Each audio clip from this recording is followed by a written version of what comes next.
Amigos, ¿cómo están? Bienvenidos a una nueva edición de La Primera Infancia Primero. Ustedes saben, últimamente nosotros hemos tenido pues una serie de informaciones relacionadas con la violencia y el maltrato, y en esta oportunidad nos vamos a enfocar en el niño. Y justamente vamos a hablar de cómo esta violencia, este maltrato, pues influye en una forma negativa con relación al desarrollo y crecimiento de nuestros niños. Es un tema muy preocupante, especialmente porque vemos pues en las investigaciones que se han presentado a lo largo de la vida, pues realmente el niño no ha sido considerado como tal, con necesidades, con derechos, con atenciones, con el desarrollo del apego entre el adulto y el niño. En realidad es un tema bastante preocupante porque el adulto siempre ha visto al niño históricamente a lo largo de la vida que es parte de, es como una propiedad, como un derecho, como una particularidad, pero nunca se ha considerado al niño como tal. Realmente muy poco tiempo estamos con esto. Desde la Segunda Guerra Mundial, desde la Primera Guerra Mundial, que comenzó a dar indicios de que había que darle un contexto y un contenido diferente al niño. La Segunda Guerra Mundial se acentuó por la cantidad de niños huérfanos que quedaron a lo largo de diferentes partes del mundo, y vemos las necesidades que ellos requieren, que necesitan. Y lógicamente, cuando tenemos niños maltratados y queremos una sociedad mejor, de verdad que no lo vamos a conseguir, porque nadie tiene lo que no ha recibido. Y en esta primera fase importante, recibir maltrato, golpe es lo que van a dar después, porque es lo que están recibiendo. Y lógicamente, como es un tema muy importante, de verdad que requiere de profesionales que conozcan el tema, que sepan cómo es el desarrollo infantil, que sepan cómo es la familia, que sepan orientar a la familia. Pues es por eso que tenemos el privilegio, el gusto y el honor de recibir a una persona a quien yo le tengo mucho aprecio, mucho respeto, mucho cariño, como es la doctora Marta Leiva. Ustedes ya la conocen, es una persona que está con nosotros, siempre muy dispuesta a hablar con nosotros y sobre todo con un tema tan difícil, ¿no? Y ustedes trabajan mucho, especialmente en estos temas que desde vuestro ámbito evitan que esto sea un común denominador. Gracias por estar acá. Gracias a ti por invitarme. El tema es un tema del día a día. Efectivamente, estamos en una posición de que los humanos no estamos manejando nuestras emociones, no estamos regulando nuestros sistemas de vida y como tal estamos en estados alterados. Decimos que esta es la era del automatismo, del perfeccionamiento. Todos estamos en automáticos y no tenemos la sintonía de relaciones entre las personas. Entonces, si eso lo trasladamos al mundo de los padres, también estamos en la era de los padres ausentes, y cuando llegan a sus hogares de una u otra manera, cansados, agotados, estresados, mortificados, presionados, saturados, la relación de comunicación con los hijos es cero. O al mínima situación que esté en disconfort, los estados ya sobrecargados se alteran y pasan a ser el desfogue hacia las criaturas. No entendemos la necesidad de proyectarnos, el sensibilizarnos, el tener a un niño en formación. Si hablamos de la vida de un niño, es hablar de la vida de una cultura hacia el futuro. ¿Cuál va a ser la proyección de este niño hacia el futuro? Tal cual me decía un padre en pleno consenso ya de entendimiento, y me decía, acabo de darme cuenta de lo que usted me dice. Mi familia es como mi empresa, le tengo que dar duro a mi empresa, ¿no? Ya que estamos hablando del trabajo en equipo, de la comunicación eficaz, de los climas laborales. Entonces, ¿cómo está mi hogar? En clima familiar, en comunicación eficaz, en trabajo en equipo. Mi producto prácticamente pasa a ser la representación de mi marca, que es lo que determina las empresas. Mi producto en mi hogar es mi hijo. Mi hijo tiene que estar en buenos niveles de formación. Sin embargo, los padres no entienden estas realidades, se desconectan de la condición y piensan que simplemente son momentos y circunstancias de responsabilidades, por lo tanto entran con mucha fuerza a tratar de imponer realidades y entrar a una violencia a todo nivel, que puede ser la psicológica y puede ser la física. Estamos con prohibiciones ahora con la física. Se ha venido ya trabajando este patrón en un tiempo, digamos, sostenido. Y de una u otra manera todavía persiste. Sin embargo, ahora sale a flor con mucha predominancia las violencias psicológicas, el maltrato psicológico. Y uno dice, pero yo ya no hago nada, ya no le pego. Pero, ¿y cómo se comunica? ¿Qué dice cuando se comunica y cómo va generando el daño emocional hacia las realidades? Yo no quiero con esto sesgar la realidad de a veces cuando decimos solo le dije una sola frase y mi hijo ya se ofendió o el niño ya se ofendió y me está gritando. ¿Cómo puedo contrapesar esa posición? ¿Ya no decirle nada?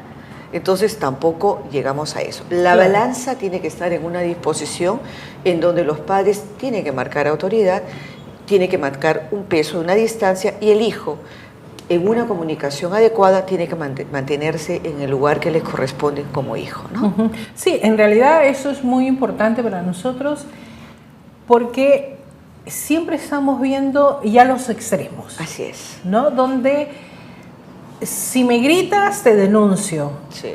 Aquí en el Perú, de verdad, eso es bastante relativo en realidad, porque los niños no tienen como esa libertad de poder coger un teléfono o no tienen el coraje de ir y hacer una denuncia respectiva en el conjunto. Así en realidad. Que hay casos específicos, probablemente sí. Sí las hay.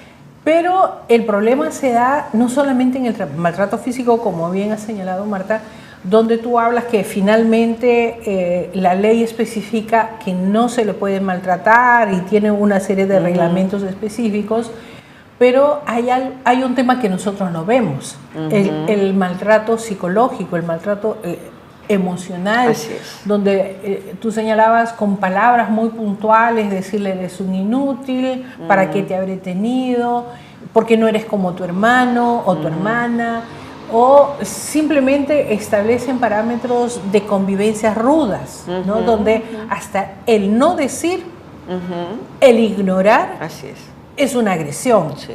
Entonces, aquí la pregunta es, ¿cómo establecemos el punto medio donde de verdad que hay que establecer límites? Porque los hijos no están para hacer lo que les da la gana, porque eso no es verdad. No se pueden malinterpretar las reglamentaciones, pero tampoco podemos permitir que un correazo, un jalón de pelos o un bebé pequeño porque llora lo sacudimos y sabemos ya biológicamente lo que ello representa, le puede traer como consecuencias.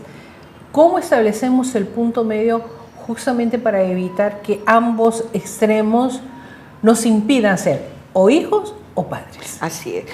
Esta es una pregunta muy interesante que determina muchos niveles de análisis. ¿Bien? ¿Y esto por qué razón?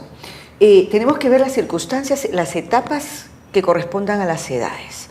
Si yo tengo ya en este momento un hijo adolescente que está transgrediendo normas, mi actuar tiene que ser totalmente diferente, con mucha sensatez, mucha madurez, mucha firmeza para poder yo delimitar mi territorio. Pero si el adolescente no fijó por aprendizaje esos territorios, ese respeto de normas, el padre va a poder hacer poco, porque ya dominó el hijo. Cuando el hijo domina al padre es un problema. Nosotros decimos, todo empieza desde sus bases. Tenemos que educar al cerebro emocional para tratar de ver cómo fijo patrones desde la niñez. Y de acuerdo a ello decimos nosotros, por favor, estamos mutando. Estamos ahora el humano entrando a otras realidades, mirando y observando nuevas percepciones.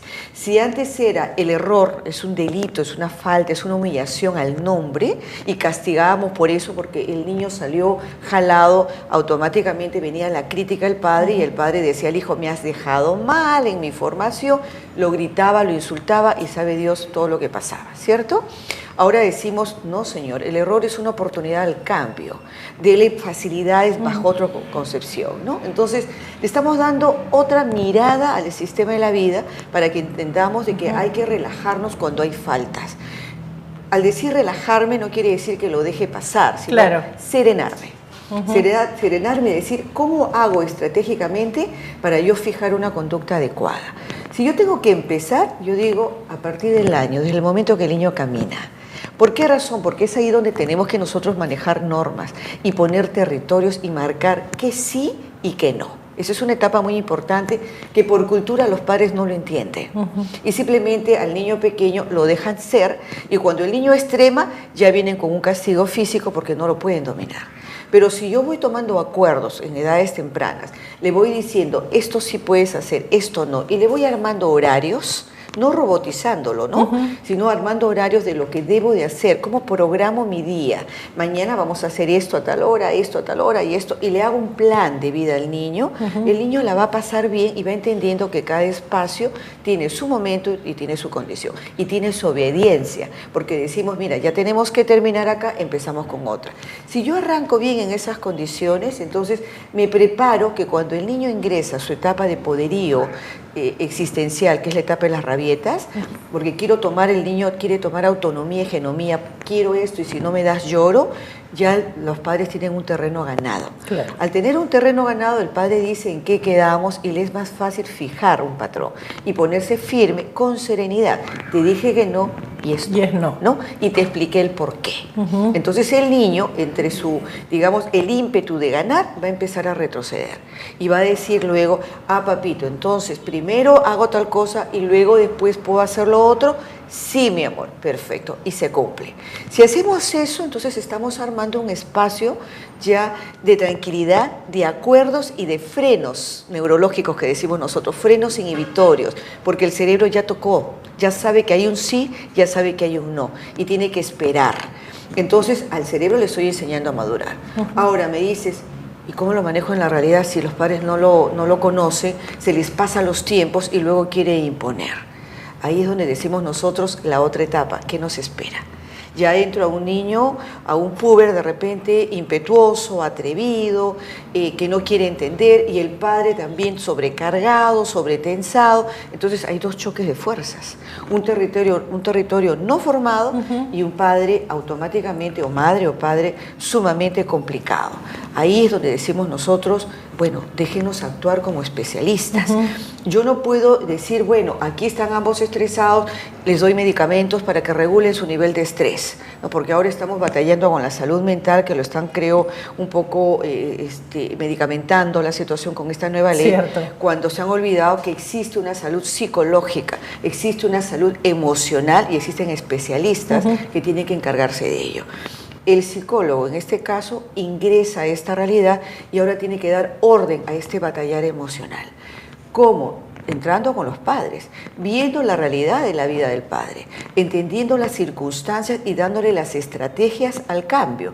Y de inmediato mirando al puber, mirando al niño y empezar a ver las formas cómo trabajar y qué técnicas terapéuticas, estratégicas tengo que ingresar para elaborar, para poder ayudar a abrir los canales, crear los puentes y, lógicamente, acomodar la nueva realidad a los que los cerebros no estaban acostumbrados. Y eso pasa a ser un nuevo aprendizaje, ¿no?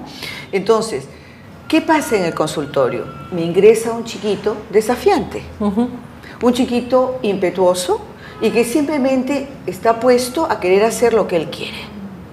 Ya sabemos que ese cerebro no está preparado para respetar normas ni respetar autoridades.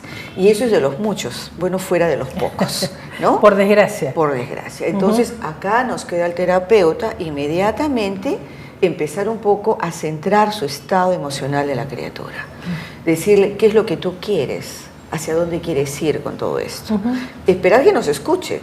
Porque, por ejemplo, si decimos nosotros, mira, tenemos la experiencia de vida, automáticamente ellos te desafían, como me lo han dicho, cuidado con la humildad. Y yo digo, ¿humildad de qué? ¿Se da cuenta? Contextos diferenciados. Exacto. ¿No? Entonces, como ellos empiezan a marcar la diferencia de que ellos tienen el poder y como están en un poder muy autoritario y muy desafiante, entonces todo lo que puedan decirle, ellos simplemente lo estrujan y lo tiran al tacho. Entonces, ¿qué decimos? Ya yo no puedo jugar con la racionalidad. Y me doy cuenta que la sensibilidad, la forma de cómo están sus afectos, de cómo están conectados, están en estados vacíos. Quiere decir que los papás han estado laborando tanto que no ha habido conexiones emocionales, no ha habido trato de ingreso emocional, de canales afectivos organizados en el cerebro de esas criaturas y ahora hay que dárselos. Le preguntamos ahí a los padres, cómo eran sus tiempos. Entonces, efectivamente, había un mensaje del siglo pasado en donde justificaba, los padres tienen mucho trabajo, perfecto, no les vamos a anular el trabajo, pero basta momentos profundos de conexión real para que eso ayude. Pero era una ayuda, no era una determinación. Entonces los padres obedientes decían, bueno, solo un momento de conexión y ya, listos, nos acabamos del asunto. Cuando el cerebro emocional necesita de un alimento constante, claro, y perenne, porque tiene etapas. El niño no puede esperar todo el día para que llegue la madre y solo le dé un poco de leche y ya con eso soluciona el requerimiento. No, se crea carencia, ¿cierto? Claro. Lo mismo es el aspecto psicológico. En el aspecto emocional, el niño necesitaba sus dosis afectivas, no hacer experimentar vacíos emocionales para que luego después el cerebro regrese automáticamente y cierre ese patrón, ¿no? Y le dé solamente unas dosis de afecto y con eso soluciona. Por eso tenemos ahora chicos ariscos, chicos muy confrontacionales, porque están ahorita trabajando el castigo emocional. No me dices qué me quieres que te diga ahora, qué me pides y qué pido yo a la gente si la gente tampoco me trató bien. Fui al colegio, tuve una maestra, un maestro exigente, un maestro que le importaba las notas y no entendía mis estados personales. Cierto. Entonces, aquí hay una educación que tiene que darse. Si queremos reducir violencia, entonces eduquemos emociones, démosles al afecto para que entendamos de que ese es el punto de sensibilizar al humano. Porque si el humano se siente requerido por ese lado, ahora yo lo puedo normar. Y lo puedo ayudar a que entienda y me escuche y aprenda a entender que lo que yo digo valga. Entonces el padre tiene mayor poder. Fijar territorios y dar afectos. Autoridad y afecto tienen que estar bien de la mano. Sí, es verdad. Nosotros nos vamos a ir a un pequeño corte, pero al retornar vamos a dejar la pregunta en el aire. Por ejemplo, ¿qué pasa cuando los papás intentan hacer algo pero no tienen pues la palabra para ejercerla? Como te voy a castigar si haces esto y al final termina con el sentimiento de culpa. Y algo que es mucho más importante, ¿cuáles son las terribles consecuencias que pueden tener nuestros niños cuando viven en un continuo y perenne maltrato, que ese es nuestro tema? Regresamos.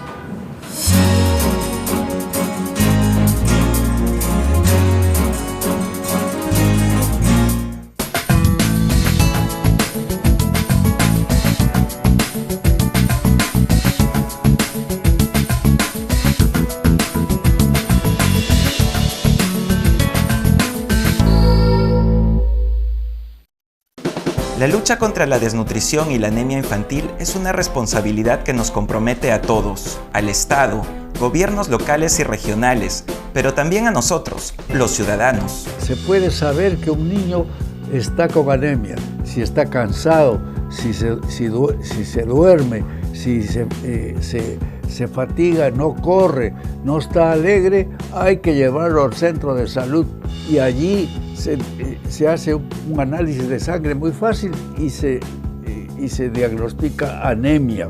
Esa anemia se cura con buena alimentación y con eso que se llama micronutriente.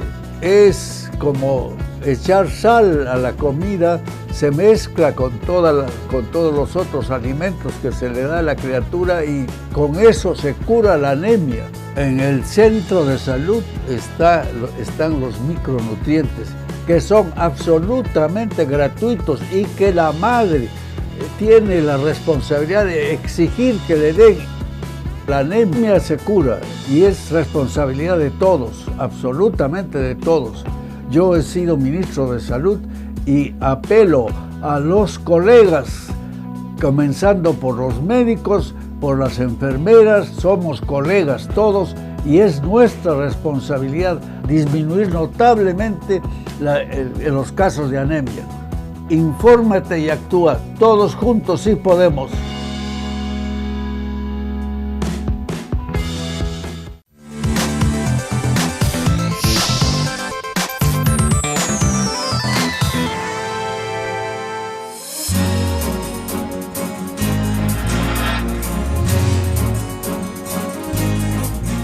Bueno, nuestro tema, como ustedes saben, es el maltrato y las consecuencias en los niños con relación a ello. Estamos con la doctora Marta Leiva, directora de Families House, psicóloga clínica, psicoterapeuta, especialista en desarrollo humano, creadora del método Leiva, los afectos fuente de estimulación, y por ahí terminamos porque es bien largo el currículum.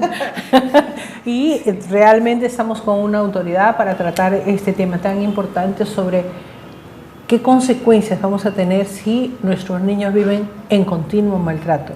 Maltrato de toda índole, y estamos hablando de los maltratos más sencillos, más simples, porque realmente si entramos a otro tipo de maltratos de magnitudes legales, de verdad la mayoría de nosotros entenderíamos el tipo de flagelo que estamos haciendo con nuestros niños. Ahora vamos a entrar a este tema que me parece muy interesante. Los papás sí amenazan con castigar, amenazan con esto, amenazan con otro, a la 1, a las 2, a las 3, pero nunca llega el 3. Así y ahí los hijos aprenden de que el papá nunca va a castigar. Claro. Que esa es también una buena porción de personas que también inciden en el comportamiento de los niños, ¿no? El cerebro aprende. El cerebro, digamos, el cerebro humano reacciona en base a programaciones. Entonces, por lo tanto, necesita que esos programas sean muy claros para que se pueda fijar y organizar una conducta. Nosotros hablamos inclusive de programaciones emocionales. Acuérdate que el cerebro es como una robótica, lo humano es como una robótica internamente. Entonces, hay circuitos que tienen informaciones y el papá tiene que sellar adecuadamente la información para que eso ingrese y organice. Pero si damos nosotros pensamientos confusos, damos órdenes confusas, órdenes incompletas, que yo le digo tal cosa y luego no lo hago, o que le digo castigado una semana y a los 2 días le quité el castigo, te quito tal cosa y luego el niño me llora, ya bueno, te lo doy, entonces es que me dijo, me puso la carita triste, me prometió, me lloró, ¿cómo voy a ser duro, doctora? Es que usted ya lo dijo. Ya lo dijo, ya no puede. Si no, no lo diga. Exactamente, si no, no lo diga. Lo que tenemos que educar es que no se extremen, es decir, 1 año no me sales. Imposible, pues, ¿no? Imposible, ¿no? Entonces, tenemos que educar en saber cómo son los estímulos o las órdenes que nosotros tenemos que dar y los tiempos para que eso sea adecuado, que regule la conducta. Para eso están las conversaciones directas con los especialistas, los psicólogos, son los que manejan perfectamente estas realidades. Tienen las condiciones y las medidas exactas para poder dar. Por ejemplo, si yo estoy con un niño pequeño, ¿no? Y le digo, estoy muy triste ahora, déjame que se me pase, ¿no? Luego lo conversamos porque lo que has hecho no es bueno. ¿Me voy a demorar todo un día? Imposible, es un niño de 2 añitos, 1 añito, 3 añitos. Entonces, y yo quiero fijar una conducta. Tengo que esperar por lo menos 5 minutos de respiración y decirle, ya, podemos conversar. Como le digo al niño, estás molesto, respira un rato, te doy 2 minutos para que puedas respirar. ¿Qué es lo real? Claro. El cerebro, si tú le das tranquilidad, lo dejas quieto, respiras profundo y luego lo retornas, el cerebro aprende a conectarse. Pero si yo le digo, vete a la esquina en esta sillita y te quedas 1 hora de sesión, el niño pequeño de 3 años ya no lo va a poder ni poder estar quieto. Exacto, ni poder estar quieto en el cerebro, en el estar quieto, ¿no? Por lo tanto, va a entrar en angustia, se va a enojar y cuando le digo disuelvo, ya el castigo, porque ya estuvo 1 hora, el niño está molesto, fastidiado, angustiado, es decir, hay muchas cosas. Por eso decimos, tenemos que tener cuidado. Si estoy con un joven, ya en este caso me refiero a un puber, y le digo, déjame tranquilo, por lo menos dame 10 minutos, porque el cerebro del adolescente, del puber o adolescente, y empieza a reflexionar, entonces le doy 10 minutos para que reflexione, ¿no? Si la falta es muy grave y ya la situación es muy grave y fue de noche, mañana lo conversamos, le doy tiempo, porque yo sé que va a dormir, no es que le digo, en la noche te espero cuando pasó en la mañana, ¿no? O, bueno, a veces por emergencia, porque tengo que irme a trabajar y regreso tarde, bueno, cuando vengo de trabajo, lo conversamos. Bueno, ya son edades, estamos hablando de adolescentes de 15 años, 16 años, donde ya el tiempo de espera le da oportunidad. Entonces, por eso le decimos, tenemos que ver las edades para poder plantear los tiempos de diálogo. ¿Por qué razón? Porque la única forma de solucionar un conflicto es estando tranquilo, sereno, razonando. Cuando decimos nosotros, la emoción tiene que estar tranquila para poder hablar. Separa las emociones para que puedas llegar al objetivo. No es que tú digas, inhibe las emociones, no sientas. No, tranquiliza la emoción. La emoción va a estar ahí, claro, pero separa la emoción perturbante. ¿Qué pasa cuando hay un terremoto? ¿Qué te decimos? ¿Qué es lo que nosotros buscamos educar? Cálmate, serénate y empieza a ver las rutas de evacuación. Razona, ¿no? No te desesperes para que puedas actuar. O sal corriendo. Nadie te dice sal corriendo porque te puedes caer y te puedes machucar. No, hay un conflicto, corramos, huyamos. No, tranquilízate, vamos a tratar de serenar. Finalmente, quien soluciona el conflicto es manteniendo la serenidad emocional, educando y pensando. Las dos cosas bien reguladas, estamos bien. Pero para pensar hay que enseñar a pensar. Hay que darles ideas a ese pensamiento para que pueda decir. Por eso al padre hay que darle siempre normas, enseñarle a cómo corregir. Esto es un problema de cultura, es un problema de educación, es un problema de estructuras. Y que tiene que ver, si hablamos de cultura, tenemos que hablar de estructuras, digamos, ya del país. Esto es un tema de sistema. Chile está trabajando ahorita, creo que va a invertir una gran cantidad, lo acaba de anunciar, hasta el año 2020 o 21, o 22, perdón, hasta el año 2022 ya tiene un proyecto manejado en base a un dinero que va a estar establecido a la educación de su país, a la cultura de su país. ¿Y en lo nuestro? Esto es un tema gubernamental. Nuestras familias no pueden estar aisladas. Claro Cuando sí. tú introdujiste algo muy bueno, decir, ¿por qué estamos pasando en estos episodios? Yo decía, es que hay un problema anárquico. Las familias no pueden estar exentas a un sistema político de organización a nivel de cultura. ¿Bien? Y esto es educación. Entonces, hay que estar con los profesionales establecidos, con los profesores, porque estamos con una norma cuando un padre dice, y ahora lo venimos escuchando, bueno, yo hasta no más, ¿ya para qué educo? Para eso está en el colegio. El colegio se encarga de educarnos, ¿no? Que el colegio tiene otro papel. Exacto. ¿No? Y por otro lado dice, bueno, si nos vamos a la parte escolar, dice, yo educo no emociones, yo educo, digamos, formaciones de acuerdo a las materias que yo quiero realizar. Pero pongámonos de acuerdo, porque donde esté el humano tiene que estar siempre educado emocionalmente y cognitivamente. Entonces, tanto la familia y la escuela asumen responsabilidades. Exacto. Si no, vayamos a ver el modelo de Finlandia, que es el modelo recogido del aprendizaje con placer, donde las emociones son importantes y la parte de educación formal, cognitiva, también es importante. Entonces, crearle las condiciones del enlace, donde el niño sabe, inclusive que cuando yo ingreso al colegio, ingreso a un estado de aceptación, de gusto, donde mi profesor, mi maestro, esté en un estado emocional operativo, esté en un frescor emocional.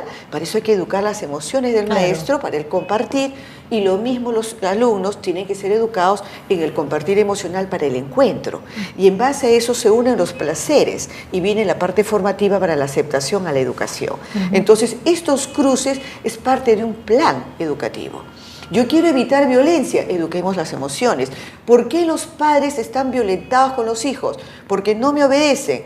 La pregunta es cómo lo formó. Y la segunda es cómo usted trabaja sus estados emocionales. ¿Qué decimos nosotros cuando estamos en las empresas, cuando formamos líderes empresariales? Ustedes saben que el trabajo que tiene es sumamente en base a retos. Por tanto, los tiempos son, digamos, muy complicados porque les dan retos de acuerdo al tiempo. Trabajan mucho la temporalidad. Perfecto, usted tiene que ser altamente ejecutante, pero para ser ejecutante, ¿usted cuida su personalidad? Si usted quiere tener un liderazgo adecuado, ¿cuida su personalidad? No la cuida. Usted tiene que saber que tiene que aprender a respirar cada 2 horas, desconectarse, tiene que aprender a darse mensajes positivos. De la misma manera, todo este sistema de cosas se le da al padre. Porque el padre está laborando, y está laborando sus 8 horas, sus 10 horas o sus 12 horas, dependiendo de qué tipo de labor desempeña. Porque nadie va a decir, yo a las 8 horas de labor me retiro. Entonces ese padre está cargante, ese padre no supo oxigenarse, no supo mandarse pensamientos positivos, no supo estirar el cuerpo cada tiempo, no supo trabajar la risa en su estado emocional, no supo trabajar las condiciones de buena nutrición. Y ahora le vamos a decir, ¿va a estar usted en paz para formar? que lo que me espera en mi casa es un niño que tampoco está regulado con tiempos, tampoco tiene posiciones de saber qué hacer en sus momentos y ha tomado el poder de hacer lo que quiera. Entonces nunca va a haber el cruce de la posición del padre adecuado con el hijo óptimo para poder seguir comunicándonos y seguir formándonos. Entonces decimos, oye, estamos en una anarquía emocional. Entonces estamos en situaciones diferentes. Esos padres no están siendo atendidos por ellos mismos, porque yo les digo, nadie los va a cuidar, son ustedes mismos. Exacto. Entonces, padre, madre, usted tiene que trabajar en la casa la paternalidad y la maternalidad. Entonces, sobre eso, vea cómo están sus afectos. Es que lo que pasa es que mis trabajos son rudos. Todo trabajo tiene que ser de una u otra manera fuerte. Pero nada tiene que ver una cosa con otra. Exactamente, ¿no? Porque la emoción no requiere que lo latigue, requiere simplemente que le mande pensamientos positivos, que yo siento que estoy tensa, como me dijo un niño hace poco. Ayer estuve muy enojado, no supe gestionar mi cólera. Edad del chico, 5 años. Quiere decir que ese cerebro de ese niño ya está aprendiendo a manejar las emociones. ¿Qué dicen ahora en todas las bienales mundiales? Enseñemos a gestionar a los niños sus emociones desde pequeños, claro, para que tengamos al adulto adecuado en saber utilizar las emociones en el debido momento y en la situación momento, ¿no? Del momento adecuado. Eso es la inteligencia emocional. Entonces, démosles en esta etapa, si yo quiero hablar de inteligencia emocional, entonces hablemos de motivaciones. Muy bien, hablemos de compromisos a proyectos, hablemos de ideales, dados con ese pragmatismo de la creatividad de la acción. ¿Qué escuchábamos en el siglo pasado? Son ideales, esos son ideales, eso jamás se va a dar. Y ahora sabemos que la idealidad es parte de una creatividad. Es parte de la proyección que exacto, uno tiene, ¿no? Y uno puede organizar un reto sobre ello. Y eso tiene que estar en nuestros jóvenes, que lo hemos tenido hace poco con todos estos movimientos de esta marca Perú, de esta condición de los jóvenes que apostaban por su país. Eso no se puede perder. La identidad nacional es un tema de decir, yo soy peruano, mis emociones están organizadas, mis capacidades y competencias están dadas, mis hogares están armados. Como me decía otra persona, oiga doctora, ahora hasta eso está descartable, todo es descartable ahora. Las emociones se descartan, los matrimonios se descartan, ya todo es descartable, no funciona, ya no la luchan y me voy. Que ese es otro concepto. Exactamente, ¿no? ¿Qué ¿No? estamos dando a los jóvenes? ¿Dónde está el arraigo del compromiso y la responsabilidad de un sentimiento? El compromiso y la responsabilidad de lo que es un amor. El amor es una responsabilidad de cuidado. Que se hace día a día. Exactamente, en el interjuego y el intercambio de las condiciones. Entonces, por lo tanto, decimos que fácil, es decir, ya me violenté. Sí, ya no, ok, exacto, lo dejo para allá. Ya lo castigué. No, ¿por qué lo está castigando? Vayamos a ver a la parte estructural. ¿Cómo está usted? Cuando un chiquito me dice, es que mis papás son agresivos, yo no le puedo decir, claro, son agresivos, vamos contra el padre. Claro. Yo tengo que respetar la autoridad y le tengo que decir, a ver, vamos un poquito a ver a la toma de acuerdo. ¿Qué estás haciendo tú para enojar a tus papás? Empecemos un poco por eso. Ahora, me toca a mí conversar con tu papá o con tu mamá, cómo están sus enojos, por qué se están alterando tanto en ese enojo. Y tal vez hay que corregir o de repente conversar muy seriamente. Está bien que nos enojemos, pero no nos deformemos, pero hay una causa. Entonces vamos a arreglar todo, porque acá se trata de mirar todo. No se trata de estar con el dedo acusador. Él es el culpable. Como lo dicen los chicos. Ahora entiendo, por ejemplo, cuando vienen los jóvenes a consulta, es que ella se fastidió, es que él no me cumplió, él me dijo que tenía que responsabilizarse y no se responsabilizó. No lo hizo. Y yo le promesas digo, que no se cumplen. Exacto. Y yo digo, a ver un momentito, partamos de un principio. Ese él o ese ella es tu papá, es tu mamá. Entonces regulemos un poco eso en tu mente. Muy bien, regulemos. Y nuevamente decimos, señores, ustedes se les escapó el proceso educativo de formar en ese cerebro límites. Que eso se hace en las rabietas, que sería interesante conversarlo. Cuando son pequeñitos, ¿no? Exacto. Las rabietas dice el sí y el no, ahí uno marca el territorio, porque el niño está en la lucha, entonces ahí viene el organizar el cerebro con el sí y el no. Pero al papá se le escapó los tiempos. Y ahora le digo, ¿usted quiere solucionar con la violencia? ¿Quiere trabajar con el castigo? Con ignorarlo, yo no le pego, como tú dijiste, el silencio es una agresión fuerte. No me habla, no me dice, no me comenta nada. Y eso también crea espacios vacíos, claro que sí, y le lleva a un desconcierto y a una soledad interior. Y cuando hay soledad, el psiquismo se violenta también y empieza a ser también tirano, y debemos de evitar esas condiciones. En realidad sí es un tema, yo creo que nos vamos a un pequeño corte, pero es un tema muy importante porque estamos en una generación que pretendemos cambiar la situación, sí, pero somos una generación, yo he escuchado a muchas autoridades y de verdad autoridades que se supone definen nuestro país, las normas. A mí mi madre me ha dado tanta cuerada y miren dónde estoy. Y siempre la respuesta es, imagínate lo que habrías logrado si no hubieses recibido esas cueradas, o que me jalaban el pelo, o que me pateaban y soy una buena persona. Pero detrás de ese mensaje hay una connotación de tristeza y de dolor. Yo creo que ese es un punto donde quizás en esta generación nosotros tengamos que aprender a ser un poco diferentes con relación a nuestros hijos. Y es sobre eso que vamos a hablar inmediatamente, y sobre lo que Marta ha planteado, las rabietas. ¿Qué significan las rabietas? ¿Por qué se dan? ¿Y por qué a muchos papás, los niños, les hacen las rabietas y a otros no? ¿Cuál es el secreto? Eso es lo que vamos a hablar.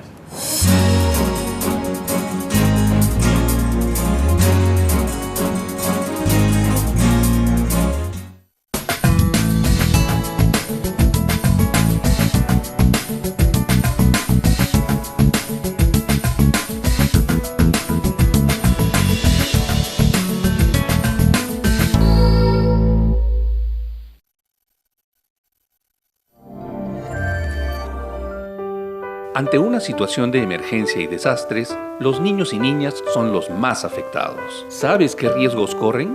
Se incrementan las enfermedades infecciosas y estomacales. Sufren daños psicológicos que generan secuelas y alteran su desarrollo emocional. Muchas veces se tienen que separar de sus familias debido a la muerte de sus padres o apoderados, o al desplazamiento de las poblaciones debido a la situación de emergencia. Pueden ser víctimas de maltrato físico y psicológico, explotación infantil y abuso sexual. Pierden los espacios educativos y las clases. Todos, desde el gobierno local, Estado y sociedad civil, todos tenemos que velar por la seguridad e integridad de la infancia. Una sociedad informada es una sociedad protegida y preparada. Una sola fuerza por la infancia.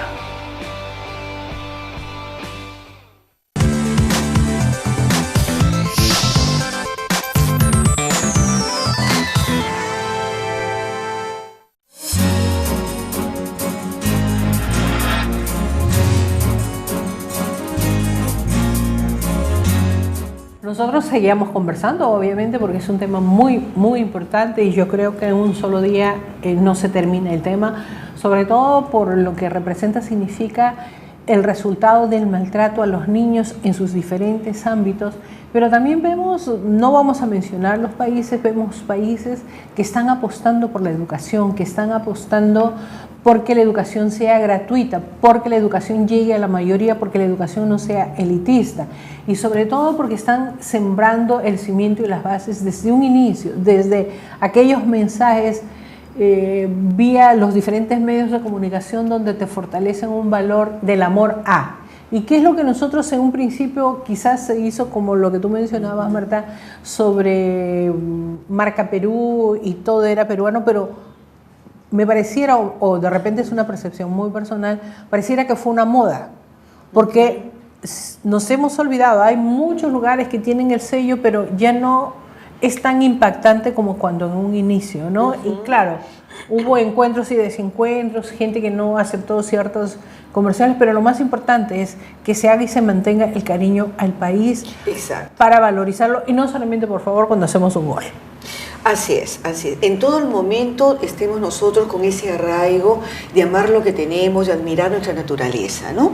Necesitamos demasiada promoción a nuestro propio país, pero en nuestra propia población, con nuestros propios jóvenes, ¿no? Yo me acuerdo, mira, no por un gol efectivamente, pero se me vino a la mente, estaba en Balsapuerto, en un lugar muy lejano, por el oriente, y coincidentemente todo el mundo estaba con las camisetas peruanas.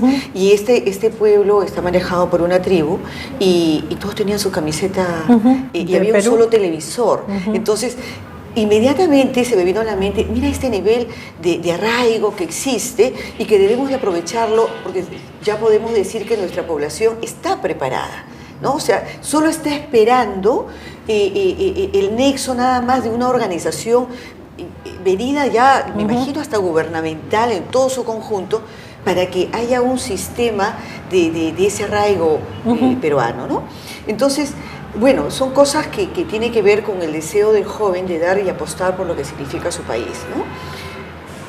Cuando estaba señalando el otro aspecto de personas que dicen, a mí mis padres me dieron de alma y miren lo que formó, ¿no? Una persona que logró sus proyectos, fue muy organizado y en nada podía yo retirarme de hacer cosas opuestas porque ya sabía lo que me venía. Entonces me ayudó a ser recto y formal. Eso tuvo, digamos, su conclusión. Se formaron líderes, efectivamente líderes, que llegaban a sus objetivos, concluían sus condiciones, pero era el líder autocrático, el líder duro, que también quería mimetizar a todos, comprimir a todos a que sigan cumpliendo los objetivos, y lo llegaban. Pero ¿cuál era la calidad de vida? Lo acabas de señalar, ¿qué había detrás de? Mucha gente fastidiada, comprometida, porque no todos eran líderes. Claro. Y se iban quedando muchos en el camino, y había... Y no todos cumplen las expectativas. Así es, ¿no? exacto. Y había, en el camino había el serruchar el piso, el quitarle un puesto, el posesionarse de otro, y había muchas dificultades. Y en el hogar había los sometimientos, el acallamiento, quién dominaba al otro, y se vivía un sistema de tener que aceptar porque así era la realidad, ¿no? Sin embargo, hoy en día estamos buscando el líder corporativo. Antes, en el colegio, el primer puesto, quienes ocupaban el primer puesto siempre eran los primeros puestos, y así eran por años. Y el que ocupaba el último puesto eran así por siempre. Y se quedaba para siempre. Y marcados. Sí. Hoy día hablábamos de que los triunfos es grupales, las ideas son creativas y todos valen. La condición del trabajo en equipo y de la corporatividad, ¿no? Que tiene que llegar en los colegios que lo están haciendo, donde la copa es besada por todos, porque es el logro de todos, ¿no? Es el logro del aula, donde todos somos oportunos y todos tenemos habilidades de una u otra manera complementarias, nada definido. Entonces, eso nos ayuda a salirnos de estos estados violentos, de estos líderes autocráticos, pero sí tenemos que lograr el hecho del manejo emocional, de la comprensión de la sensibilidad humana, de la ayuda al prójimo, no por la obligación, sino por la sensibilidad. Y eso hace de que cada cual comparte. ¿Qué no sabes? Tal cosa, yo te ayudo porque yo sé. ¿Qué tú sabes? Tú me ayudas porque yo sé. Y sobre eso entramos a un sistema de un clima educativo adecuado, un clima familiar adecuado, tal cual las empresas lo están haciendo ahora, y están capacitando a todos. ¿Por qué? Porque se han dado cuenta que las personas, estando en altos niveles de motivación, su trabajo aumenta en un 30% más en producción. Entonces, a la larga todos salen favorecidos. ¿Por qué no las casas? ¿Por qué no los colegios? ¿Por qué no lograr una producción mucho más alta? Cambios generacionales. Exactamente, ¿no? El cambio de actitud. Y como decimos, este sistema de ideas nuevas que se están dando, de reinvéntate, renuévate, resurge, transforma tu dolor en oportunidad, ¿no? Ya decimos, bueno, tus padres han cumplido lo que decimos con un adolescente, ¿no? Cuando ya estamos concluyendo con un adolescente a los 18 años. Tus padres han cumplido. Bien, muy bien, no bien, medianamente bien o mal, bueno, ahora tú tienes el timón de tu vida. Lo que han hecho bien, potencialízalo, y lo que han hecho mal, entonces estás en la oportunidad de cambiarlo. Tú puedes cambiar tu vida. Los padres mapearon tus emociones, pero a partir de ahora tú puedes reconstruirte. Puedes regularlo, mejorarlo, potenciarlo. O cambiarlo.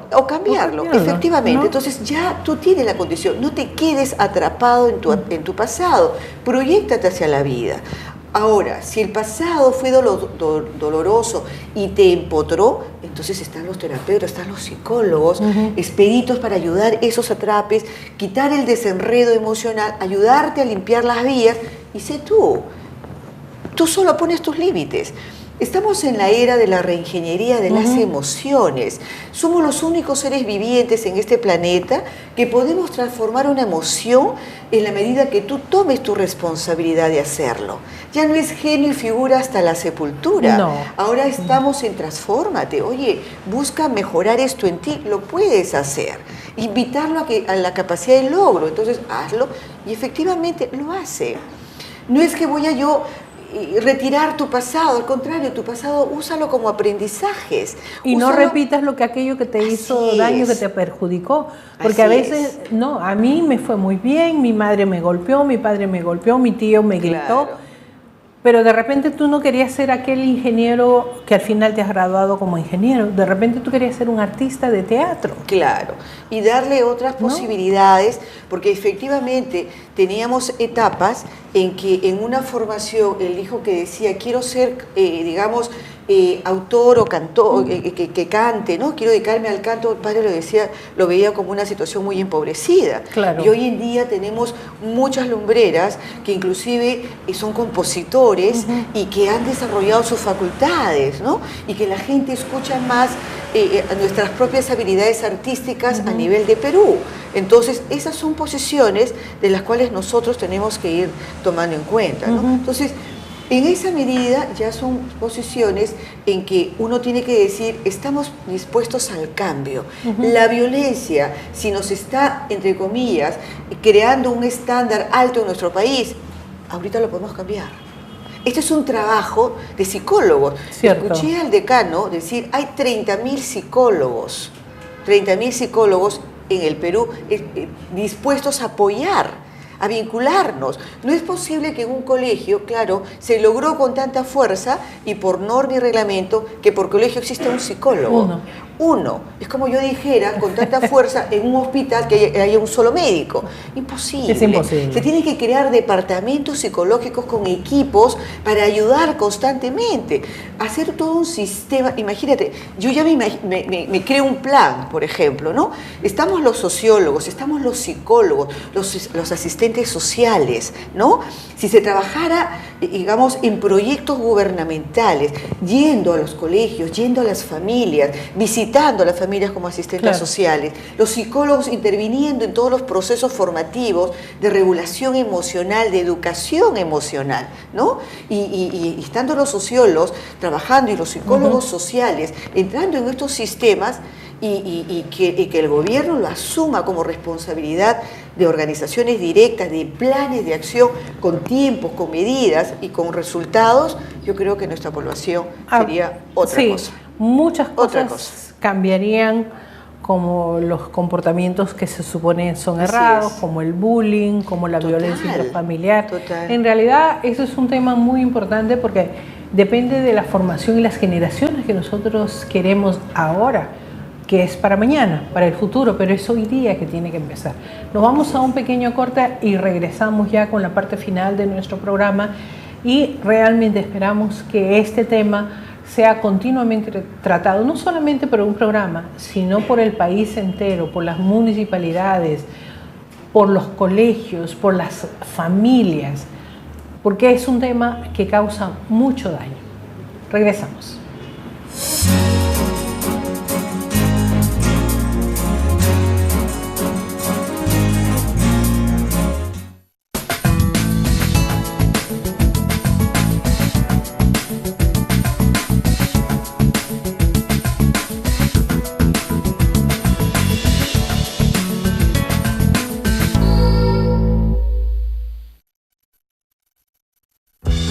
La educación de los niños y niñas, especialmente en situación de emergencia y desastres, es fundamental. ¿Sabes cómo atenderlos?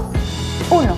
Implementar espacios o aulas provisionales para brindar clases de forma gratuita. Es importante que estén techados y tengan acceso a servicios higiénicos y agua. Los niños y niñas tienen derecho a aprender en un lugar donde se sientan cómodos y seguros. 2. fomentando la donación de útiles escolares como lápices, colores, cuadernos, hojas, plumones, crayolas, entre otros. 3.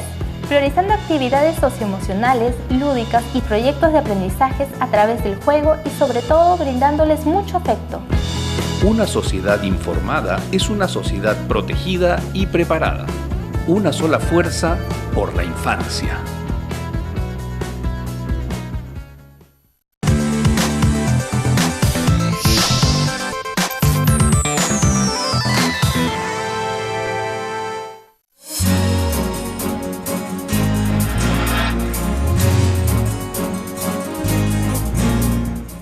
Bueno, nosotros decimos ahora, y aunque costó mucho lograr la ley número 3043 o 3403 sobre la definición del uso del castigo físico y humillante, el denigrante, con una serie de normas.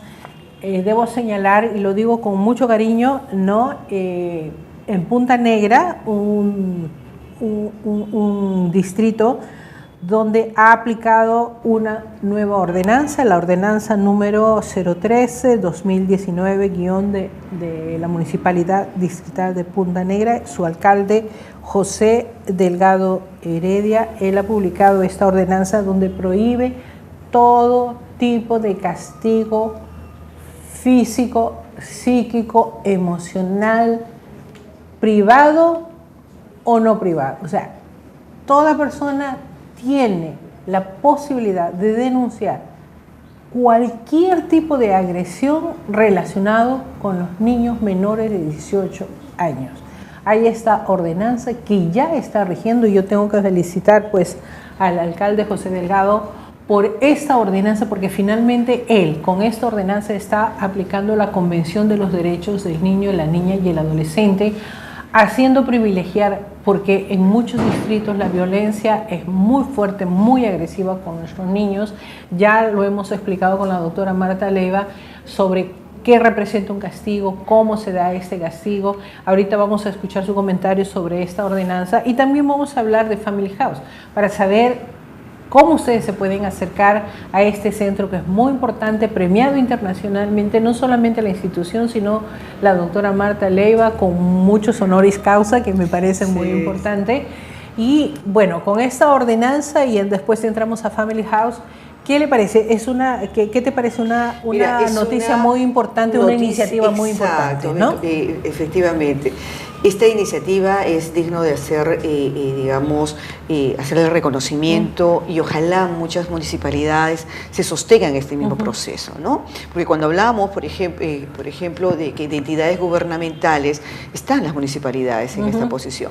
El trabajo que han venido realizando, que sé que hay proyectos que van haciéndolo de una u otra manera, no han tenido el eco, la fuerza. Entonces se tiene que asumir estrategias mucho más firmes, condiciones mucho más firmes, en donde se vea todo un sistema de integración de familias, de vecinos, porque se crean inclusive unidades vecinales. Surco tiene mucha unidad vecinales que están formándose y organizándose, entonces habría que plantear de esas condiciones, ¿no? Entonces, estamos para protegernos todos, porque si no nos protegemos nosotros entre los propios humanos, entre los propios ciudadanos, ¿de qué estamos hablando? ¿No? Entonces, esta condición es digno de elogiarlo realmente, ¿no? Sí, a mí me parece muy interesante y invito pues a todas las municipalidades que sigan este ejemplo. Claro. Bueno, pero ahora me interesa porque probablemente muchas personas nos van a preguntar, y bueno, a pesar de que ya lo hemos conversado alguna vez, pero ¿qué es Family House? ¿Cuál es su misión? ¿Cuál es su visión? Y los 1000 proyectos que tiene, porque ustedes nunca paran de desarrollar proyectos y programas siempre en favor de las familias y los niños. Bueno, efectivamente es un centro de formación del niño y la familia, centro de formación integral del niño y la familia, Family House. Es un centro especialista en desarrollo humano. ¿Y por qué decimos especialista en desarrollo humano?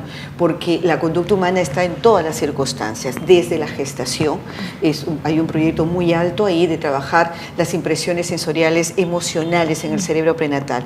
Estamos hablando de inteligencia emocional, empecemos desde el embarazo, con los procesos vinculares a nivel afectivo del padre paternal, la madre paternal, la vida de pareja y la familia. Desde ahí sentamos bases. Uno de los retos importantes básicamente es empezar el desarrollo humano desde el principio del ser, desde nuestros adentros, que es el vientre materno, y para ello regularlo. En nuestro país existen muchas técnicas de estimulación prenatal, al cual yo les llamo estimulaciones instrumentistas, que se van más a todos los aspectos melódicos y sonoros, pero no al aspecto de la integración y alineación de los estados emocionales que forman la personalidad. Luego nosotros tenemos todas las primeras etapas de la niñez, que tiene que ver con la formación de las estructuras, muy bien, del desarrollo psicomotor de todos los campos de la estimulación temprana, tanto del psicomotor como del lenguaje. Necesitamos jóvenes con pensamientos fluidos, chicos con organizaciones neurológicas psicomotoras buenas para el aprendizaje de la lectoescritura, pero también planteamos algo muy interesante, la estimulación de las estructuras psicológicas saludables. Tenemos que estimular estructuras saludables, tenemos que hablar de una salud psicológica, y mientras no estimulamos las estructuras psicológicas saludables, entonces no estamos yendo bien. Para eso es que decíamos, hay que tener, digamos, alineados a los padres con los tips, los mensajes, tomando en cuenta las edades, qué hacer y estar en un mutuo acuerdo a través de ello. Los trabajos clínicos que decimos nosotros es el trabajo terapéutico, ¿no? La parte terapéutica, tanto al niño, tanto a la pareja, tanto a la familia. En esa condición estamos viendo todas las etapas. Por otro lado, tenemos a Family House académico, porque estamos formando constantemente a los profesionales que los solicitan con temas necesarios para actuar en la vida, ¿no? Tenemos el plano el Family House educativo, cuando hay problemas o trastornos a nivel de aprendizaje o lenguaje, inmediatamente estamos viendo todas las dificultades, sobre todo que tenga que ver con atención, concentración, memoria, ¿no? Y además de ello tenemos la otra contraparte, que es Family House empresarial. Claro. Por eso que yo uno desde el vientre materno, ¿cuál es el proyecto de vida? ¿Cómo van todas las etapas?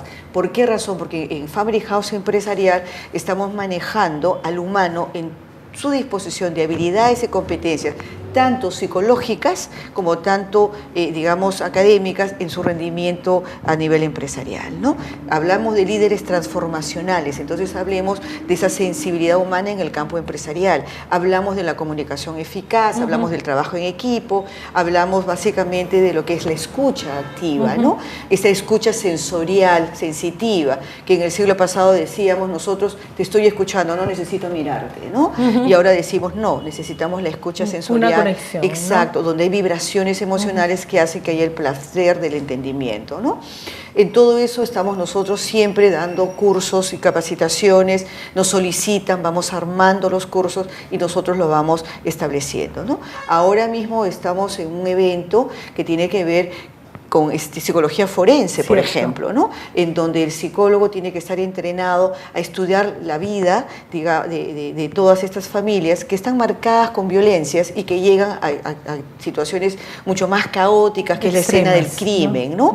Lo ahorqué, lo destruí, lo maté, en fin. Entonces, vayamos un poco a mirar esto con los médicos legales, los médicos forenses, los psicólogos forenses, y que nos den otras miradas de cómo podemos también nosotros manejar este límite a la no violencia, que es lo que hemos manejado, que es lo que hemos tratado ahora, ¿no?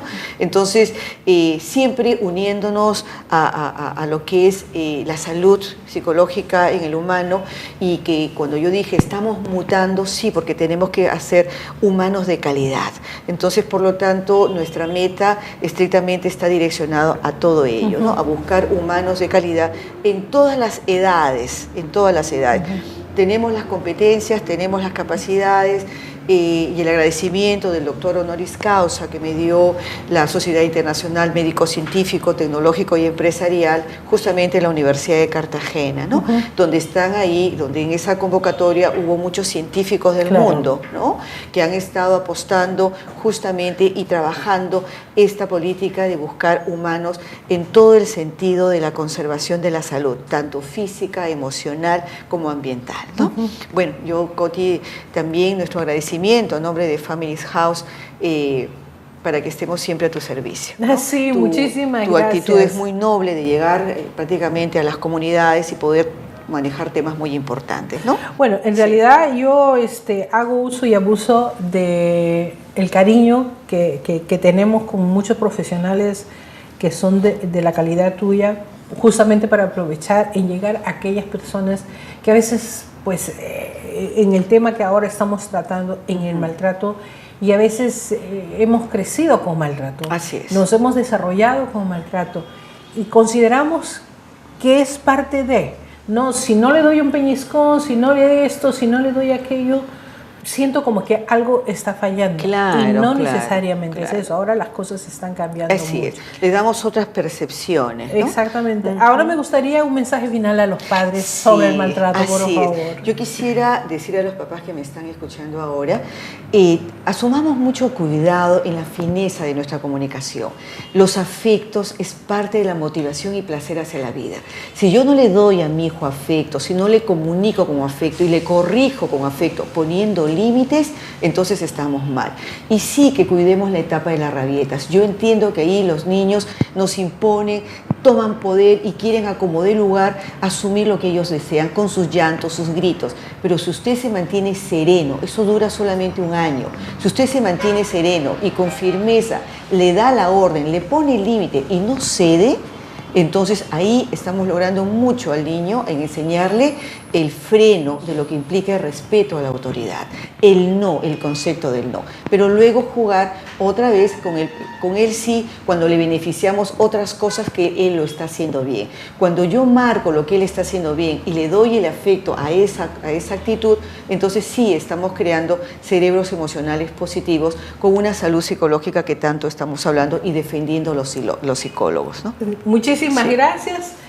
Yo le agradezco infinitamente a la doctora Marta Leiva, que realmente siempre está dispuesta a apoyarnos porque sabe que estamos llegando a familias como las familias nuestras, ¿no? Que necesitan este conocimiento que va más allá del simple conocimiento popular, porque es una persona dedicada a este estudio, a esta investigación, y nosotros agradecemos su presencia. Y a ustedes les agradezco mucho por haber estado con nosotros. De verdad, en la medida de lo posible, siempre estaremos aquí para ayudar a las familias y especialmente a nuestros niños más pequeños. Muchísimas gracias y hasta la próxima semana.